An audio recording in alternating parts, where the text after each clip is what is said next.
देखिए यही तो सारी दुनिया देख रही है, और मैंने कहा कि हमारे साथ जो ट्रायल कोर्ट है उसका बर्ताव सही नहीं रहा है, लेकिन ये नहीं वकला हमें टाइम दिया गया था, 11 बजे दिया गया था, और हम उसी वक्त आए थे और सारे लोग मौजूद थे, उनकी फैमिली मौजूद है, मैं मौजूद हूँ, सलमान राजा सब मौजूद है। ट्रायल के दौरान भी हमने इनको बहुत सारे मौके दिए, तो अब नहीं देखो अभी जजमेंट अनाउंस करना, खान साहब उधर ही है, वो आ जाते हैं। पहले जब अनाउंस करते थे तो दूसरे वाले केस में तो हम आ रहे थे तो इन्होंने जजमेंट अनाउंस की। बुशरा बीबी तो अभी पहुंची ही नहीं थी और इसके एब्सेंस में उन्होंने डिसाइड कर लिया था। फिर बुशरा बीबी खुद चल के आई है बनीगाला से।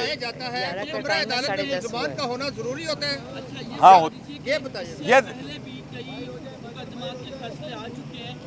आज के फैसले से उम्मीद है कि जज भी पाकिस्तान देखो मैंने पहले अर्ज किया कि दीवार पे लिखा हमें नजर आ रहा है कि अगर इंसाफ के फैसले होते तो हमारे साथ पहले हो चुके थे, ये चौथा फैसला होगा। तो हमें इनसे उम्मीद नहीं, लेकिन आला अदलिया से हमें ज़रूर उम्मीद है। इंशाअल्लाह ताला इंसाफ का फैसला होगा, आला अदलिया में जाएंगे, वहाँ अपना केस प्लीड करेंगे। जिस तरीके से बाकी केसेस ख़त्म हो चुके हैं, इंशाअल्लाह ताला ये भी ख़त्म हो जाएगा। इस केस में मैं वाज़े कर दूँ, इसमें खान साहब ने बेनिफिट नहीं लिया, ये गवाहों ने एडमिट किया है। इसमें सरकार का लॉस नहीं हुआ।